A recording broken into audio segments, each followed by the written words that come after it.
اعوذ باللہ من الشیطان الرجیم بسم اللہ الرحمن الرحیم الحمدللہ رب العالمین والصلاة والسلام علی سید الانبیاء والمرسلین وخاتم النبیین۔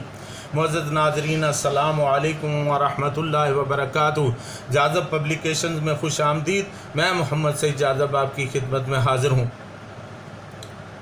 ناظرین، یہ وقت ہے ذکر حبیب خدا صلی اللہ علیہ وسلم کرنے کا۔ تو ہم آج کی نشست میں یہ جانتے ہیں کہ اللہ تعالیٰ نے انبیاء سے کس طرح اپنے حبیب کا ذکر کیا۔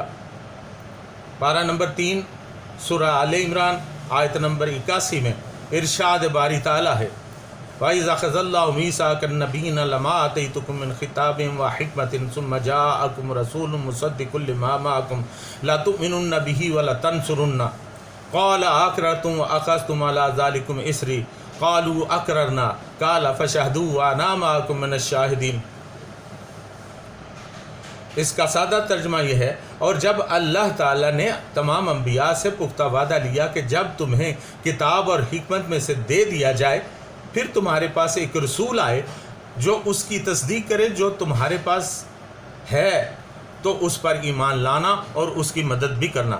پھر پوچھا کیا تم اس کا اقرار کرتے ہو اور میری طرف سے اس وعدے کی بھاری ذمہ داری قبول کرتے ہو؟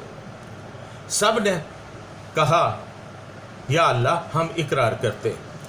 اللہ تعالیٰ نے کہا تو پھر تم گواہ رہنا اور میں بھی تمہارے ساتھ گواہوں میں سے ہوں۔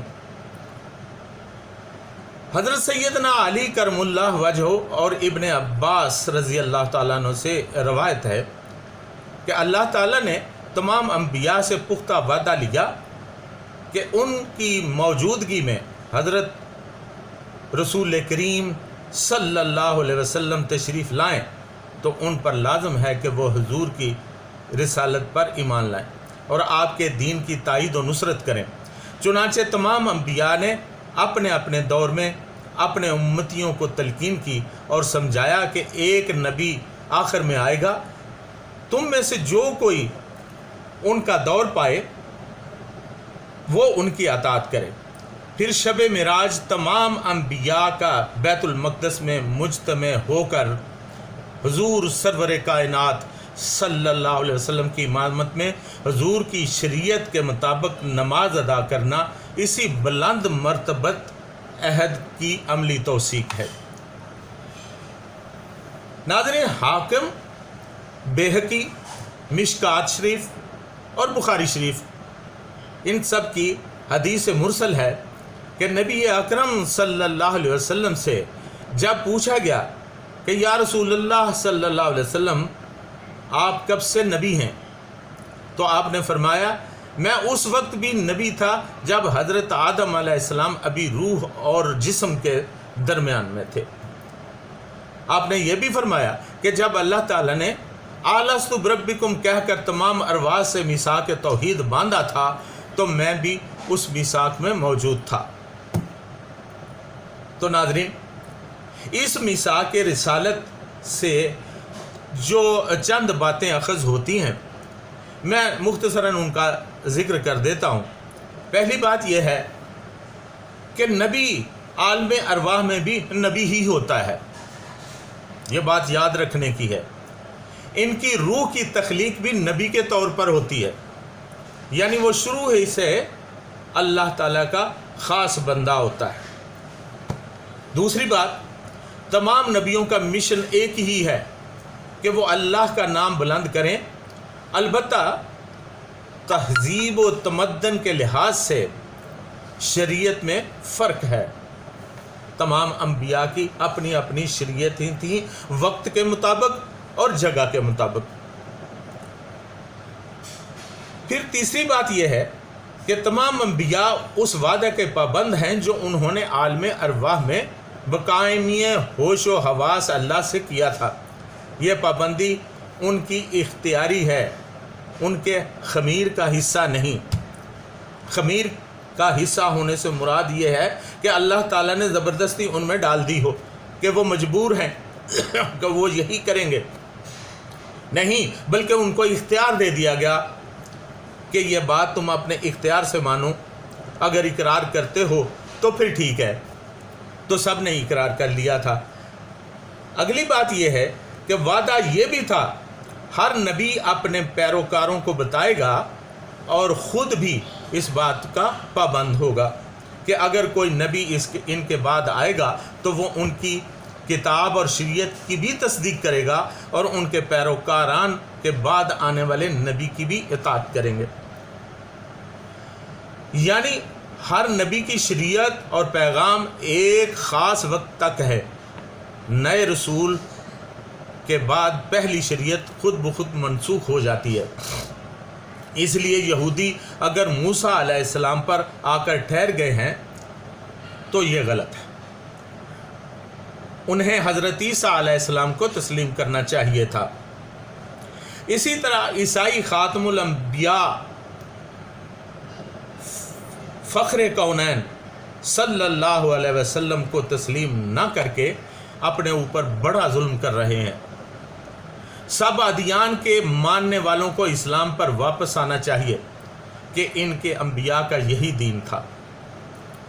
تمام انبیاء اور رسولوں نے اس بات کا اقرار کیا کہ وہ خود بھی نبی آخر الزمان صلی اللہ علیہ وسلم پر ایمان لائیں اور اپنی امتوں کو بھی تلقین کریں گے۔ چنانچہ دنیا کے ہر مذہب کی کتاب جو بذریعہ وحی اتری، اگرچہ وہ تحریف شدہ ہی کیوں نہ ہو، لیکن ان کتابوں میں جگہ بجگہ نبی آخر الزمان صلی اللہ علیہ وسلم کے آنے کی خوشخبریاں مل جاتی ہیں۔ چھٹی بات یہ ہے کہ یہ بھی ثابت ہوتا ہے کہ عالم ارواح شعور کی دنیا ہے، وہاں کے اپنے مشاغل ہیں۔ الست بربکم میں بتایا گیا ہے کہ اللہ تعالیٰ نے ہر روح سے اختیاری طور پر اس بات کا اقرار کروایا تھا کہ کیا میں تمہارا رب نہیں ہوں، اور سب نے مل کر اپنے اختیار سے جواب دیا تھا کہ ہاں تو ہی ہمارا رب ہے۔ اگلی بات یہ ہے کہ پہلے میثاق توحید ہوا، پھر میثاق نبوت ہوا، اور اس کے بعد میثاق رسالت ہوا۔ ناظرین، میثاق توحید تمام ارواح سے ہوا، جس میں ازل سے لے کر ابد تک کی تمام ارواح شامل تھیں، ہم لوگ بھی ان میں شامل تھے، اور اللہ سے اقرار کیا تھا کہ اے رب تو ہی ہمارا رب ہے، جیسے تو کہے گا ویسے ہی کریں گے۔ دوسرا میثاق اللہ تعالیٰ نے انبیاء سے لیا، ان کی نبوت کا میثاق کہ میں تمہیں نبی بنا کر بھیج رہا ہوں، لہٰذا تم نے اپنے اس عہدے کا معقول طریقہ اختیار کرنا ہے۔ اور اس کے بعد میثاق رسالت ہوا، جو انبیاء کی ارواح سے ہی ہوا، لیکن اس میں انبیاء سے نبی کریم صلی اللہ علیہ وسلم کی رسالت کا اقرار کروایا گیا، جیسا کہ میں نے عرض کر دیا۔ تو اس میں تمام انبیاء کی ارواح شامل تھیں۔ اگلی بات یہ ہے کہ اس سے حیات انبیاء کا پتہ چلتا ہے کہ نبی اپنی تخلیق سے ہی زندہ ہے، یعنی جب سے روح انبیاء تخلیق ہوئی ہیں تب سے لے کر قیامت تک کے دن تک ان کی حیات طیبہ میں کوئی شک نہیں ہے۔ سفر معراج کے دوران جناب رسول اللہ صلی اللہ علیہ وسلم نے کا گزر جب حضرت موسیٰ علیہ السلام کی قبر کے پاس سے ہوا تو آپ نے انہیں قبر کے اندر نماز پڑھتے ہوئے دیکھا۔ اس کا ذکر انہوں نے سفر معراج کے بعد صحابہ اکرام سے بطور خاص کیا اور فرمایا الانبیاء احیاء فی القبور، نبی قبروں کے اندر زندہ ہوتے ہیں۔ مزید یہ کہ تمام انبیاء کا بیت المقدس میں اکٹھا ہونا اور آقا صلی اللہ علیہ وسلم کی اقتداء میں نماز پڑھنا بھی ثابت ہے، اور یہاں سے بھی پتہ چلتا ہے کہ انبیاء قیامت تک زندہ رہیں اور زندہ رہیں گے۔ یہ تھا آج کا ذکر خدا صلی اللہ علیہ وسلم، ذکر حبیب خدا صلی اللہ علیہ وسلم، میثاق توحید، میثاق نبوت اور میثاق رسالت کے بارے میں تفصیلی باتیں انشاءاللہ آئندہ جب یہ وقت آئے گا سورہ آل عمران کی اس آیت پر ہم پہنچیں گے تو انشاءاللہ تفصیلاً عرض کروں گا۔ اس وقت یہ مختصر سا بیان یہی کافی ہے، اور نبی پاک صلی اللہ علیہ وسلم کی ذات اقدس پر لاکھوں کروڑوں اربوں درودوں کے ساتھ میں آپ سے اجازت چاہوں گا۔